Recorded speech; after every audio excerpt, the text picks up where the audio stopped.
Good morning, everyone. My name is Kit. I am a product manager and community manager for Straico, and we're hosting our first Ask Me Anything session with Tina, one of our wonderful Straico guardians. Uh, Tina, would you like to introduce yourself?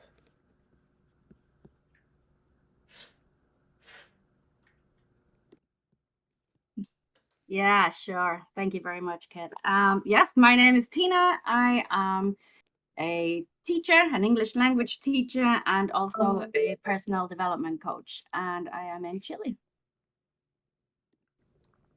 Thank you. Tina is a member of our Straico Guardians program, and what the Straico Guardians program is kind of our way to highlight community members who have made significant contributions to the community and who help others. So, if you're interested in having a fancy blue name and being one of the people who kind of mentor others in the community, that is absolutely something that is available to everyone. So, Tina, why don't you get us started by just talking about how you found Straico? Yeah, okay. Well, it's been a long time since I made that wonderful decision. Basically, I was looking for an all-in-one piece of software in AppSumo, and I came across Straico, and the rest is history. What can I say? Now you're working in education, and generative AI has taken off in the last 2 or 3 years with the release of ChatGPT, and then a whole host of other models. So why don't you give us a broad overview of kind of what role generative AI plays in your day-to-day role as an educator?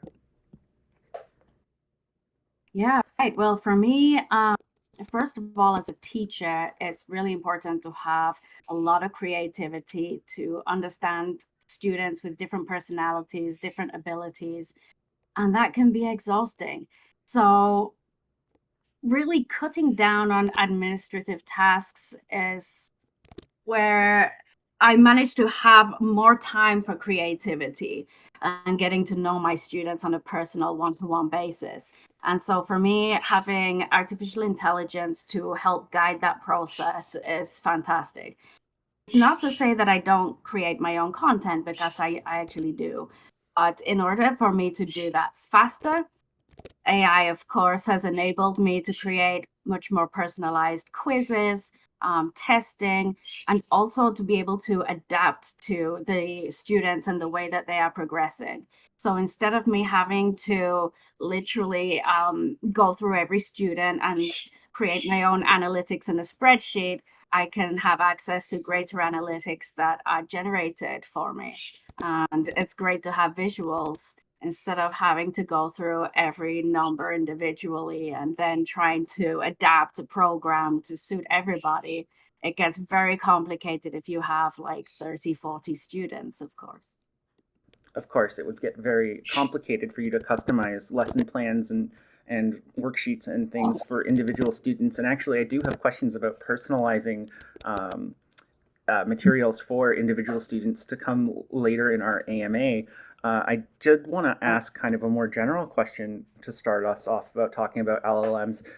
With the ability for LLMs to quickly summarize and simplify complex topics, do you feel that this helps uh, aid access to knowledge? Does it make it more inclusive? And how does it helpful for students when topics are filled with jargon or complex ideas that they have to understand in order to understand the whole picture? Yes, okay. Yeah, that is a very difficult thing. First of all, of course, we all know that there are so many LLMs out there. How do we choose which ones are suitable for which tasks? And definitely, I think that is something that teachers need to be trained on in the future. Well, I say the future, but it should be now, really. And yeah, I think that it's fantastic for children to use as well as adults to use. So I teach students of all ages, of all backgrounds, and it does make it more inclusive. It does make it makes researching easier. But it's essential for a teacher to guide a student, to allow them to understand what the capabilities are, to look for hallucinations, to actually request in the prompts that they need cited sources so that they can then verify that information.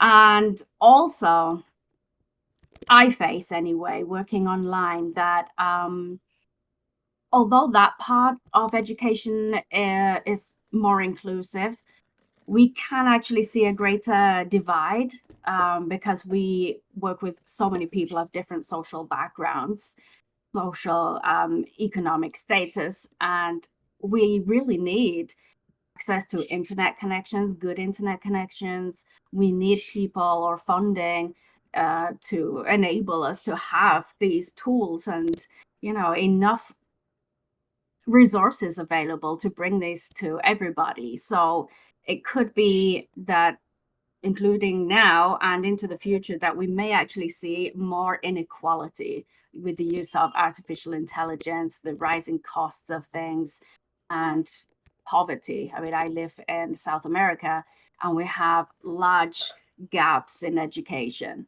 There are public schools that are underfunded completely, and then you have private schools that are very expensive, and even they don't have these tools available. So personally, I try to bridge the gap. I do try to teach critical thinking skills, what to look for. However, it's education is not just at school, and it's not just academic. It starts at home, doesn't it?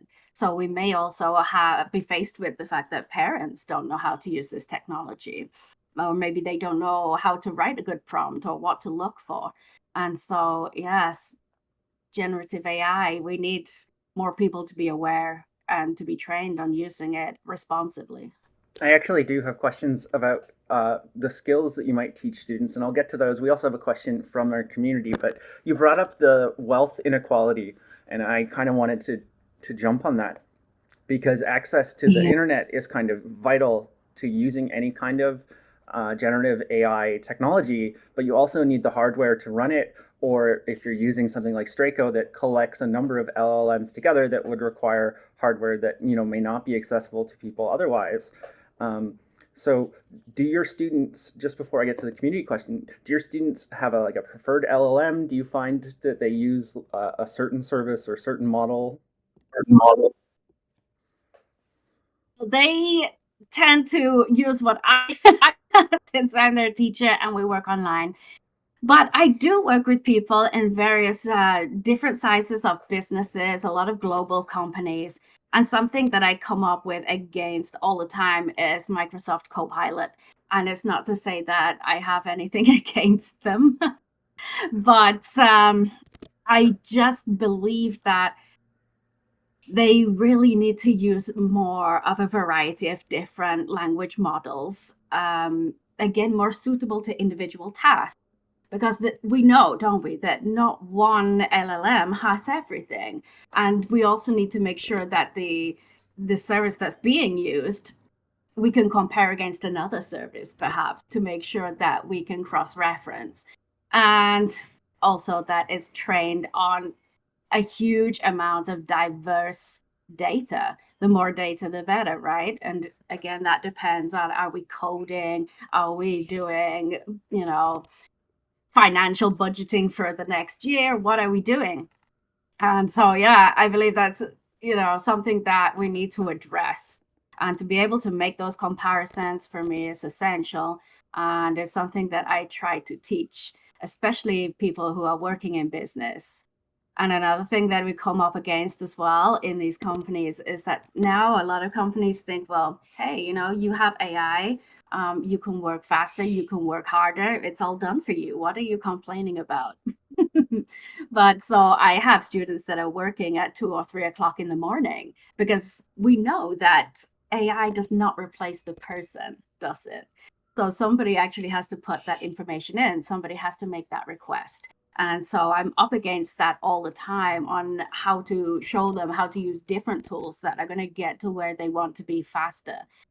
But again, it comes up against what is allowed, especially on work computers, because of the whole um, financial situation here in South America. A lot of the people that I teach are actually using business computers. They don't own a personal computer.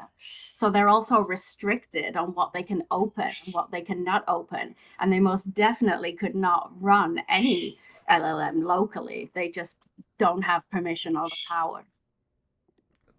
Before I get to our community question, which we have a great community question lined up, you mentioned comparing different outputs, which is something that Straico really is very powerful for because you can select multiple LLMs at once and then compare the output. And like you said, there's always that human element behind creating content, right? The machine does not do it for you. It kind of gives you a jumping off point to which then you craft your, final product. We talked about the income inequality, and you mentioned I just a little tidbit there that I found interesting was that access to a computer. So here in like North America, it's pretty common for people to have their own smartphones, tablets, computers. It's kind of a commodity device. But from what you're describing in South America, people might not have access to a personal device, just business only. Can you kind of elaborate on what the kind of personal computing situation is in your country? I think this first came to light for me when we had the pandemic hit, when COVID-19 erupted. Schools and universities were not prepared. They had no online systems, they had no real platforms for teaching, and chaos erupted. And we had this situation where people just don't have personal computers in their homes. And in fact, even though they have smartphones, maybe they're not smartphones that have the capabilities of running Zoom and everything on them. So, yeah, we found that a lot of people were using work computers, but they didn't have another computer at home for the children to use. And yes, it's sad, but it is a huge problem. It's a fact. And yeah, you're right. I mean, I'm actually from England, but I've been living in Chile for more than 10 years now. And although I have seen technology has pushed forward and we have more things now than ever before, we do still have this huge inequality. Children don't know about programming really. And I mean, the last couple of years, I have taught JavaScript. I've taught them Swift code. We've gone through a number of different things just to bring it to light so that they're aware of it. But because of the lack of computing skills in general, because they don't own a computer, they are further behind, and the gap is pretty big. Thank you for giving more insight into that. That's really informative. So this question, I believe, comes from Riley in the community. It's rather long, so I'm just going to read it out. So it says, I'm really curious about whether you find that AI can effectively assess or evaluate a student's work, especially written work, spoken work that is about the quality of the writing and speech, not just the accuracy of the content. I work with a lot of academics I work with a lot of academics, and whether AI can effectively evaluate the quality of writing or speech is currently a hot topic.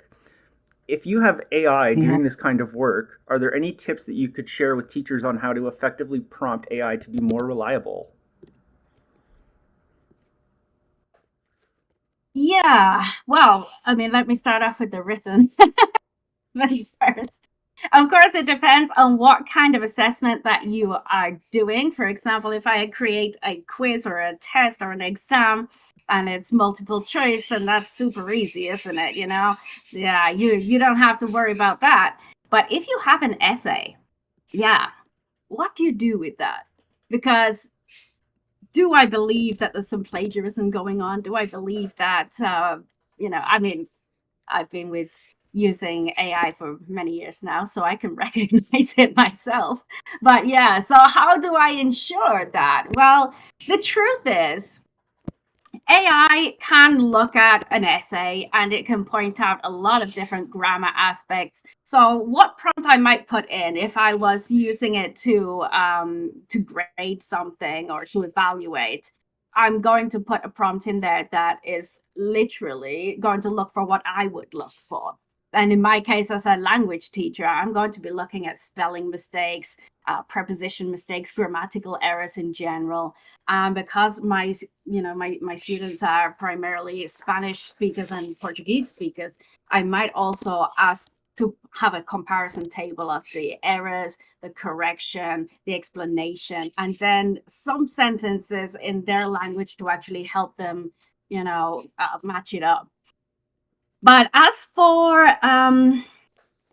like spoken language, yeah, this is tricky. And actually, I mean, I studied with Cambridge University for grammar and to be a grammar teacher. And they do have what they call like the write and improve. First of all, that's one thing. Do I trust in it? I just stopped paying for it many years ago. It's not good, in my opinion. And they also have the one for speech as well, so you can speak into it and it will grade you. Now, of course, I'm a native English speaker. I spoke into it, and it was putting me at an intermediate level. So, yes, do I trust in that? Absolutely not. So, I like to evaluate on a class basis. I don't think at this moment that AI is good enough to evaluate speech. What I do use is another tool. Oh, I cannot remember what it's called now, but it was on AppSumo. I think it's Rumble or something. I don't remember.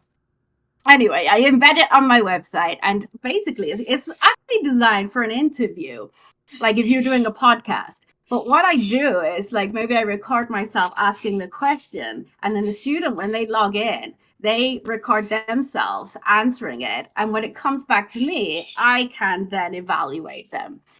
The beauty of this is students get nervous speaking in another language.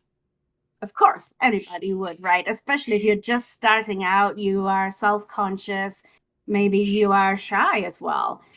And so doing it in a recorded way where you can redo it if you need to definitely helps. But you do need a teacher to actually grade that. I would like to think that AI soon will be able to take over and take some of the pressure off, because there are a lot of teachers out there. And I know that is a lot of hard work teaching. And if we don't have to focus on some of these things, we can be more creative. We can create content more. And the way that I work personally is a collaborative mentorship effort, because I'm not only a teacher, but a personal development coach. And I've studied a lot of neuroscience. So I like to put together what really works. And I think of myself as the eternal student as well, which I think definitely helps. So I always think that the teacher is also the student. We have to continue learning.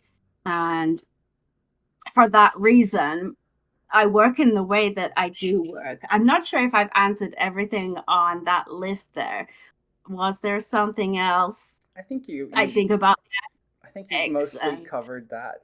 And you brought up plagiarism, which I'm going to have a question for that in a moment, but I've been waiting for this one. So I have here a copy of your original AppSumo review that you oh, wrote about I don't I Straico. tried to look for it. I found it. So I'm going to quote it, and then I'm going to ask you if anything's changed or what you're looking forward to. So this is what you wrote at the time. I couldn't live without it.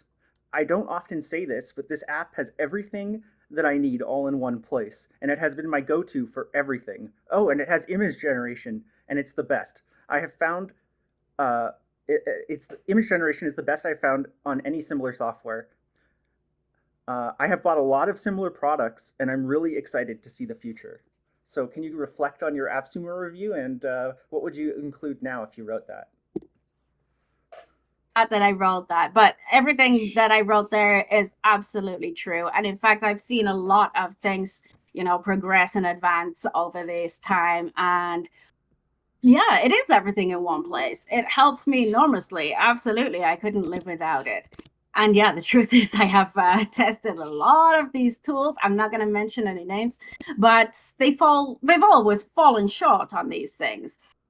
And I believe that that is because they were giving prompts, they were giving you the easy shortcuts. And I that's not good for me. I need to be able to write my own things. I like to have a humanistic approach to it. And yeah, as for image generation, yes, at that time, absolutely. Image generation was so bad, wasn't it? And in fact, when DALL-E came around, I used to do it with my students, with the kids. And we used to laugh and laugh and laugh. It was so much fun because, the faces are all over the place. And it was amazing. Although it was funny, it wasn't so useful, was it? And so in Straico, I saw it was so much better. DALL-E was great for internet memes. I think my favorite one was I took the Nintendo character Wario and made him hold up the Stanley Cup from hockey because I'm in Canada. So I think that was my favorite meme I made with that platform. So I actually do have a question about plagiarism, and the question is, how are issues of plagiarism, misinformation, and the ethical implications of using LLMs, such as bias and data privacy, being addressed in educational institutions? Opinions are being addressed perhaps in the wrong way. The education system in itself is very outdated. And that would be for many different reasons of having different hierarchies and status, and it's about money, isn't it? I do believe instead of us simply memorizing things for an exam, that we need to kind of scrap that kind of side of it and just have a real mentorship. Lecturers actually turning more into a mentor and having more practical use and project-led assignments and things like that. Plagiarism is a huge issue. Why? Because it takes a lot. If you've got to write your dissertation, it's so stressful and people need somewhere to start. People have different abilities. I work with people with ADHD, autism, a lot of different abilities. And we work in different ways now. I'm 42 years old. So when I was at school, it was the whole, read page 59, answer the questions on page 60. Okay, I was used to writing essays. That's what it, was all about. You write it in your book and you never look at it again. That's how it worked. Right. But now we have more visuals. I'm similar age, and I can remember doing my undergraduate, and it was just so many essays. 5 paragraph, 10 paragraph essays. Definitely, I can relate to that kind of older educational style, and it's certainly changed. So this question also comes from our community, and it's how do you envision AI as an educational service transforming the classroom and home environments? As the host, I kind of want to also inject, I guess, the aspect of wealth inequality and social inequality that we talked about earlier, because it seems relevant to this question. The second part of the question, as written by the user, is what are the implications that this might have for teachers' role in the classroom and social development of children in a future learning setting? Again, this also fits together with the whole plagiarism thing. And, at the end of the day, again, speaking along those lines, we need to address bias and hallucinations and critical thinking. I do believe that, again, teachers must be trained and educated on changing and adapting their classroom and their lesson plans in order to incorporate things. We cannot tell children, or don't research, don't use ChatGPT, because they're going to do it. It's a fact. They're visual now. They are used to having screens, not like us with our notebooks. As for any education, I will always say education starts at home. And again, with inequality and the lack of maybe technology at home, how can we address that? Is that a government situation? Is that something that needs to be addressed nationwide or countrywide? I don't have the answers on that, unfortunately. But yes, as for school environments, they absolutely have to change. And we need to give children, even adults really, the skills to work together, both with technology and with each other, so that people are not isolating themselves, so that they're not only dependent on technology, so that there's still this human interaction. because it's all too easy, isn't it? Just to, okay, you go and research this and just, yeah, I got 3 paragraphs from Chat GPT, copy, paste, print it out, stick it on the board. Of course, but that's just the same as writing it down in your book and closing it and never looking at it again, isn't it? So if we're going to have different resources available, then we need to utilize those resources in a responsible way. And that also means protecting students, teaching them what to look for, how to look for it, again, cross-referencing, being able to use information in a responsible way. And as children get older, it's more important than ever because, again, they're going to go off to university or maybe start working in a company. The challenges are endless, and as for parents, that also is a challenge that I have on a daily basis. There are times when, you know, parents will say to me, well, Pedro doesn't write anything down. Why doesn't he write anything down? And I explain, well, because we're working on this. Right? Of course, he needs to write things down occasionally, but not all the time. We're doing different styles, we're doing different things, and his grades are better. So I'm not quite sure what your issue is, you know? So it can be very complicated. I am between two worlds of my age and my education, and today and teaching and staying on top of everything. So yeah, it's very complicated, and the lack of money at home, it's a big issue for me as well, guys. The Yeah, for everybody. education landscape certainly has changed from the early 2000s to now, especially with how quickly artificial intelligence and other technologies have developed. When we were talking about all this inequality, I was reminded of something I read recently.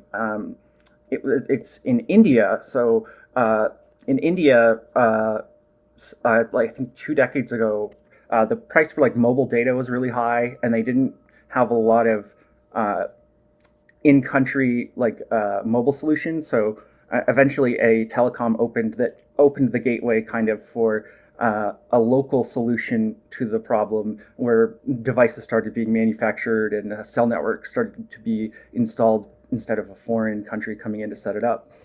Do you think that the kind of tech inequality and access inequality in your country could be solved, at the country level by the country innovating or designing their own systems? It's a very complex question, political question. If you were to ask me about the current president, I would probably say no. But, I think, can these things be addressed? Yes, they can. We do live here with very poor public systems, actually, and a lot of things are privatized here. So somebody always has to foot the bill, don't they? Is there a space, a gap in the market for somebody to come in from outside and do that? Absolutely. And it probably would be the way to get things done faster and more effectively, unfortunately.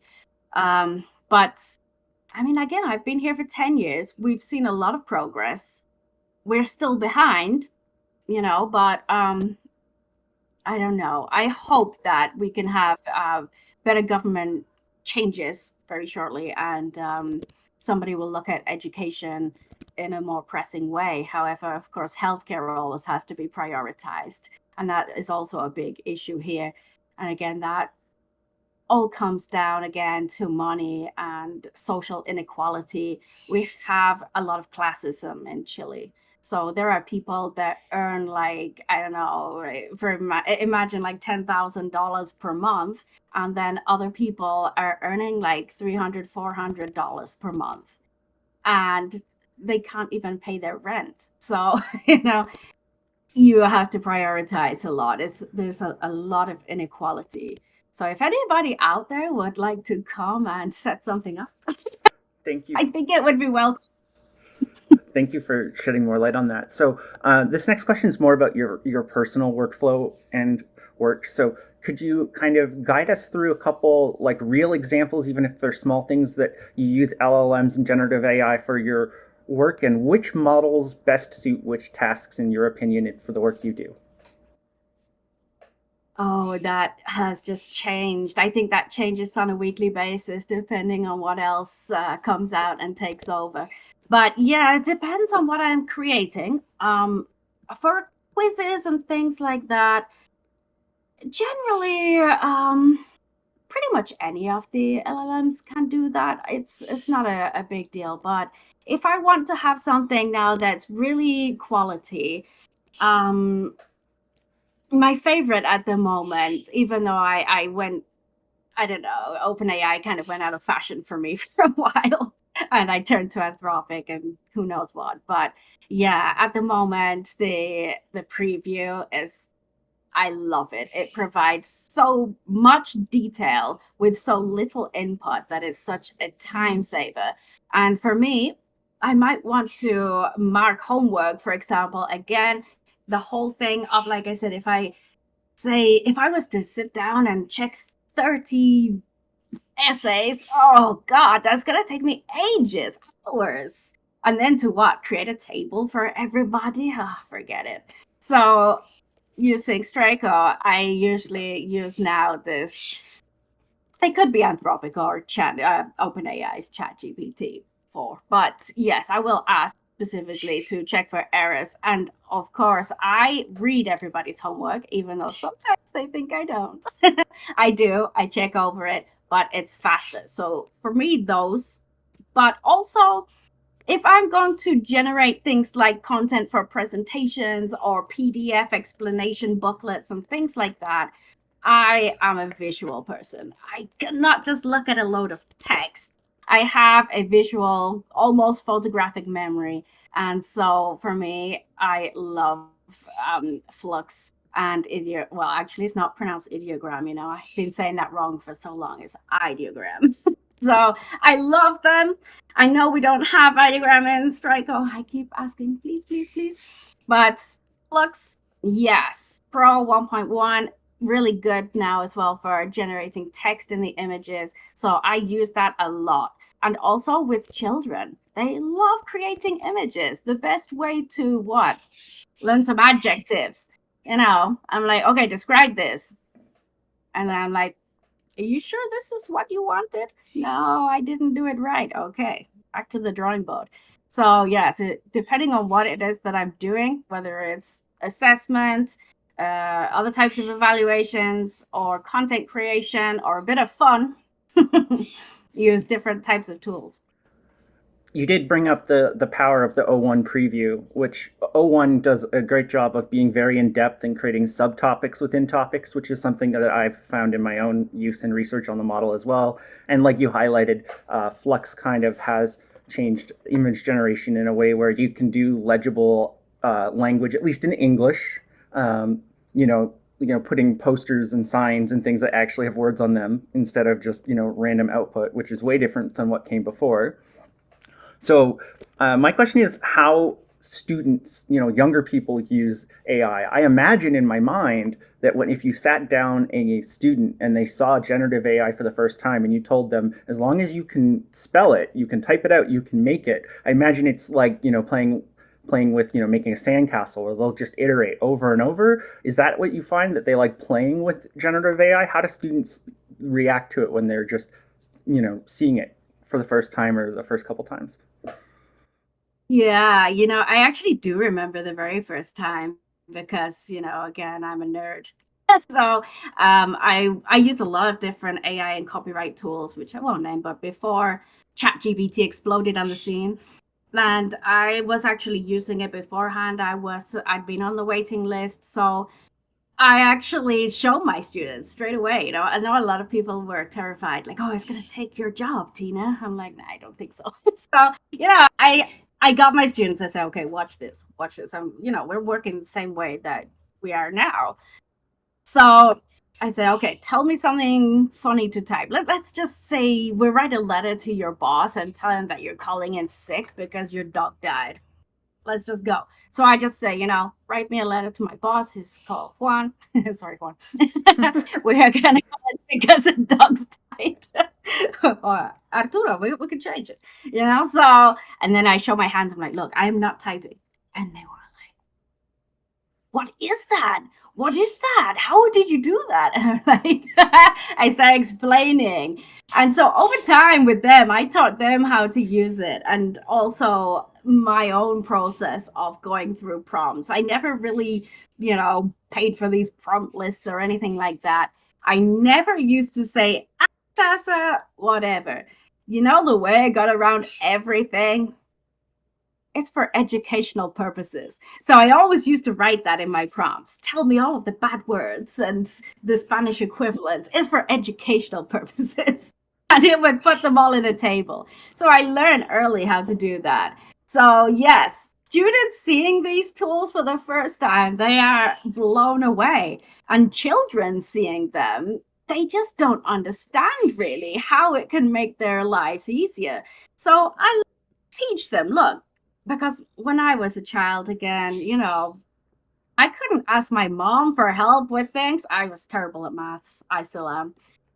I could not ask my mom to help me with maths. She didn't know nothing about maths, So I had to just make it up. So I say, your parents are so busy. We have long days here in South America. No idea why.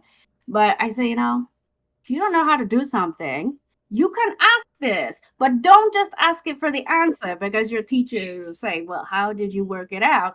I'm like, ask it to teach you it, And so when they see that, they're like, oh, yeah.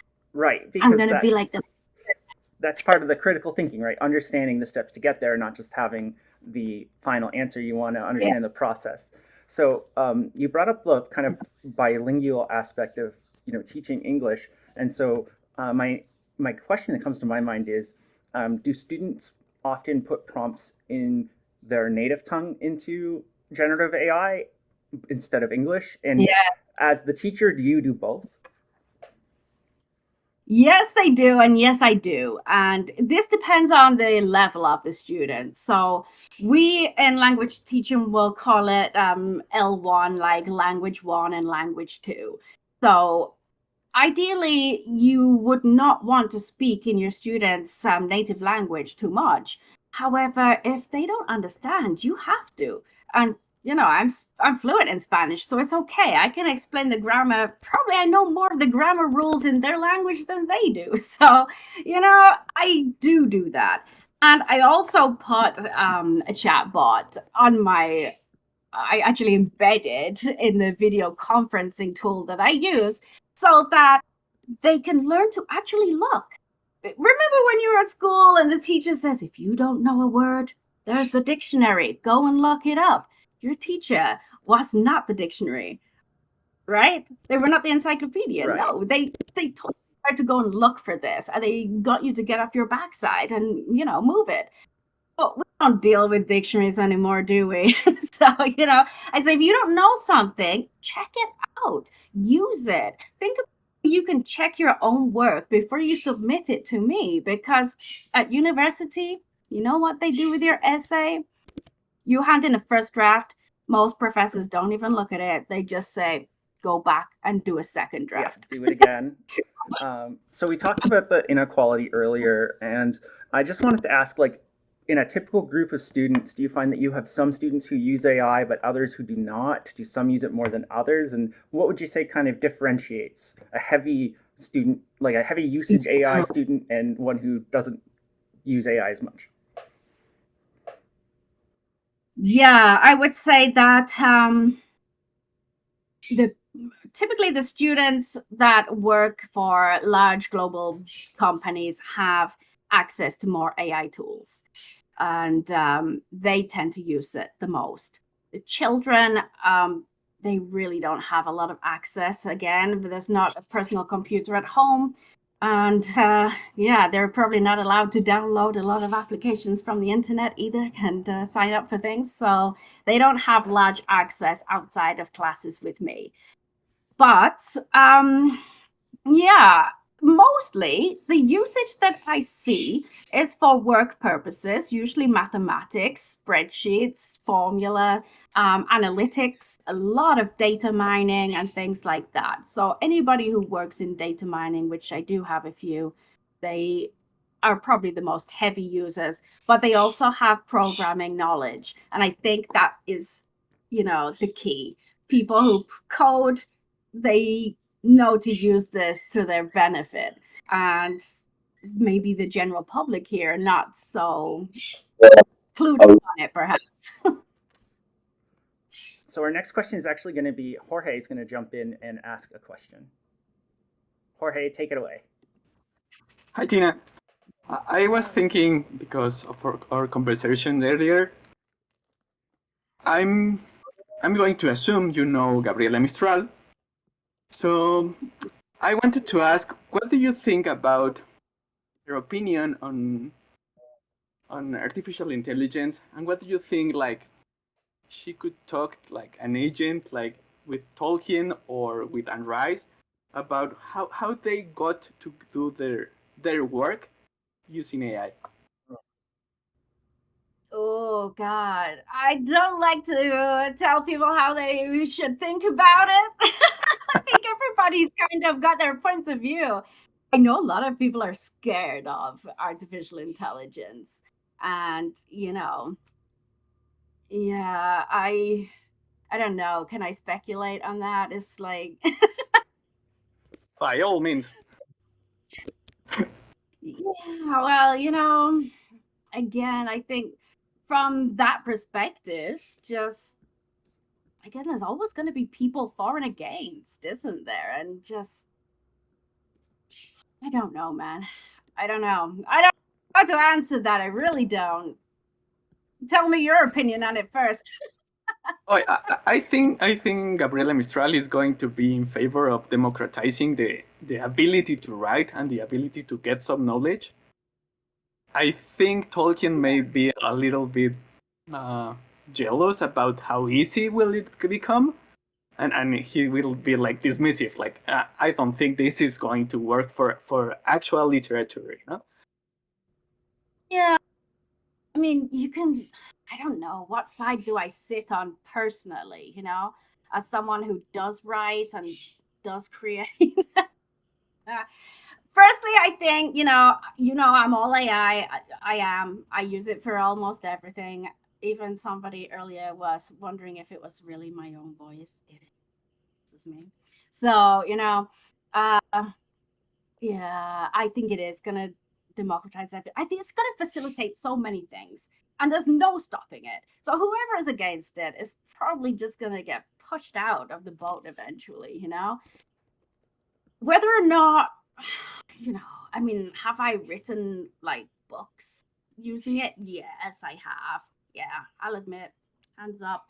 I enjoy actually writing novels. Yes, you could say that I'm cheating or that I've hit a writer's block or something. Do I use it? Yeah, of course I do. Why shouldn't we? Why should we do everything the hard way?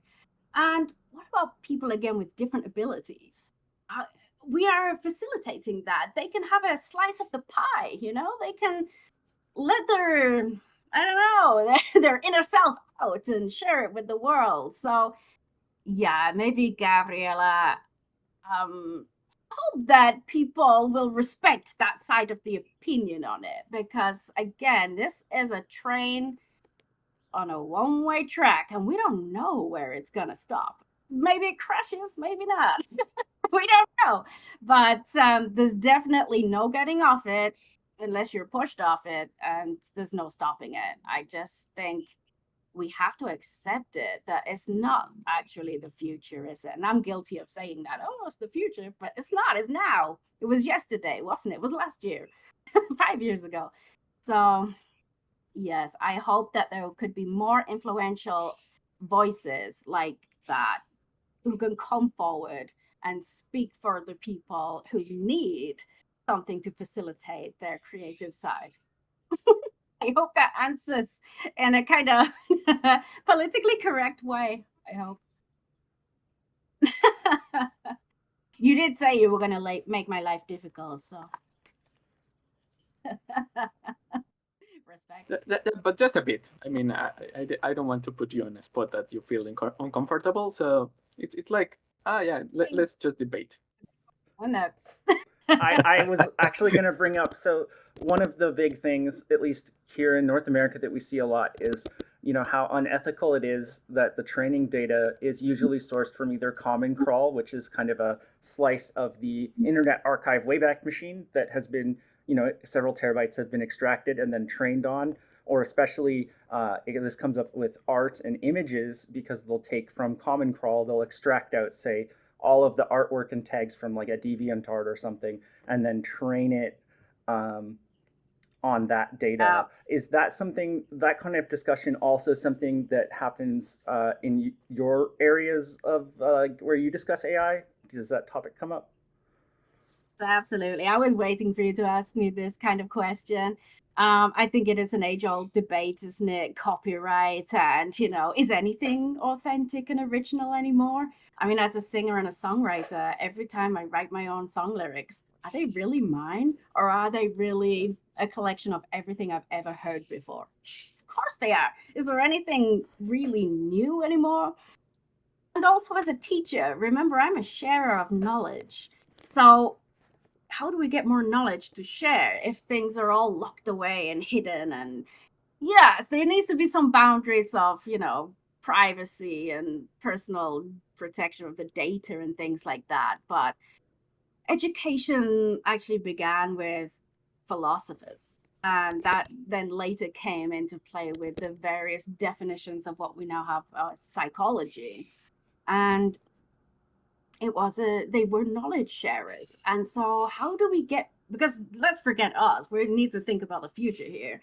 How do we get more knowledge shared out for the future generations if we're going, no, you cannot crawl my website, no, you cannot get information from here, and if you want this information, you got to pay for it.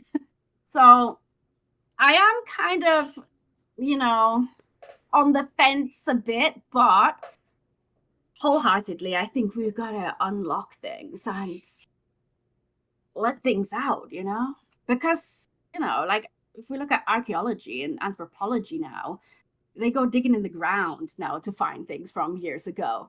They're probably not going to see, have a good reflection of our lifetimes in the future by digging in the ground. It's got to be digital somewhere, isn't it? So let's not lock everything up, but let's not exploit people either. How you control that, I don't know. I just want to point out that everything I use really is GDPR compliant. But apart from that, I believe in like share and share alike. I know that probably Gramps, who is not here, would argue with me on that, with his super duper image generations and virtual wives. But, sorry, Gramps, you're not here. So I kind of wanted to ask what your favorite parts of interacting with the Straico community are. What kind of things do you enjoy talking about? What are some of the favorite channels you like? Just kind of, what the vibe is for the community for you. What is like, not your impression, but you know what I mean? What do you do around the community? What are some of your favorite things? Yes, I have to say, I mean, even just looking at Discord now, and it's just like blowing up, because I've been so many different servers. But yeah, do I actually interact with any of them? No. So I don't know what it is really exactly with Straico, but it's one of the first things I do when I get up in the morning, and I'm not joking, I pick up my phone and I just, because a lot of you are ahead of me anyway, I'm just waking up in a daze and there's like loads of conversations going on. And so, yeah, I dive straight in. It's an amazing community because I think we're all pretty like-minded in many ways. And not only that, but we have very active founders, and that is the key difference, isn't it? It's a community where people have a voice, where people are valued and listened to. And do I have a particular favorite channel? I don't think so. I'm very guilty, and I get told off a lot for writing things in the wrong channel. But sorry about that. I don't actually look where I am or follow any rules. I'm kind of just, rule breaker. You're a free and I spirit. just replying any. Yeah, I'm rebellious. So yeah, it's not intentional, and I'm demanding as well. I apologized for that yesterday. I think it's not intentional. I just have things in my brain, and I'm a visionary. You know, they got to come out somewhere. Speaking of I especially do love those jokes. speaking of Go on, co-founders, go ahead. Arturo, do you have any questions for Tina? Yeah, come on, Arturo, with your what's with this blue hair? Oh, he's just pretending he's here. Really, Oh, he's off doing something else. he's doing something else. That is terrible. Juan, did you have any questions you wanted to ask? I'm just saying about active co-founders. I take it back. Oh, I'm gonna get a sip of my coffee then. Yeah, no, yeah, go ahead. So we've got some like new features coming to Straico in the future. New UI. We've got the reg on the way for knowledge base. So of the features that we've kind of announced, is there anything in particular that excites you? Well, I'd just like to mention from, was it yesterday, that I am not actually in love with any LLM or any agent or digital helper that I have. That was the question yesterday. And yeah, things that I am looking forward to, definitely the agents. I need my backup brain. It definitely helps you get better output by obviously your input. I really want it to know me and sound more like me to take the pressure off a bit. That being because I have an autoimmune disease and it affects me cognitively, physically. I live with chronic fatigue and neuropathy. And the less I have to think about, probably the better. So I kind of want to upload my brain to somewhere. So I'm really waiting for that. The UI, I know I go against everybody a bit here because, I'm probably one of the first adopters of Straico, and well, I love the orange. I think it's what attracted me to it. It's perfectly usable just as it is for me. Do I want it blue? No, I don't. I think that you're all wrong, and this blue color is awful. But So do we have to offer a classic orange option in your opinion? And I go through different moods during the day. I need to be able to customize stuff myself. I just think that Flux could be incorporated so I can make my own background and stuff on the fly. I'm like, I don't know, just but I'm all like, oh, this is genius idea. We can have this dashboard, we can integrate this, it could look like this. I want this here, put that there. Again, I'm a visionary person, so I kind of think of the impossible a lot, and probably people think, Tina, that's way too many lines of code. No, I love your idea of like a personalized, like I can see it in my head, like from a UX perspective of like a kind of muted or opaque like desktop wallpaper kind of in the background, personalizing the UI. I can see it in my head. I can see that. People were talking about the spaces yesterday and wanting to fill them. And I thought, God, I'm an Apple fan, sorry for anybody who's not. And I thought, that's so Steve Jobs, isn't it? When he took the iPod and threw it into a fish tank in there, and he said, there's air bubbles. Make it smaller. Or you're fired kind of thing. So, and I thought, do we really need to fill that space? Sometimes some space is good, I'm looking around my small apartment thinking, yeah, I wish I had more space here, at least. Don't fill everything, guys, please. So, yeah, I am waiting to see how that happens. And as for the desktop solution thing, I'm just waiting to see how that plays out as well. Although I do feel the discrimination against us as Mac users. I was going to ask if there was a Straico, hypothetically, not announcing anything, or anything like that. But if you could have a Straico app on your phone, would you? Yeah. Yeah, I use it on my phone anyway, I don't know, maybe I'm just not really good at relaxing. So when I go to the sofa, I start generating more stuff. Yeah. Or I'm like, oh my God, I've got this weird sensation. Is this normal for Sjogren's syndrome? And it's like, yes, It is. As someone who has chronic illness, I've also asked the LLMs about my chronic illness. Be like, is this a symptom of Ehlers-Danlos or is it something else? Yeah, I've done that too.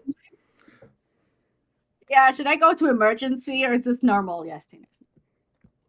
We're good. We're good. Yeah, so it's like having your several expert friends in your pocket, isn't it? Or in your hand if you never put your phone down, like my husband.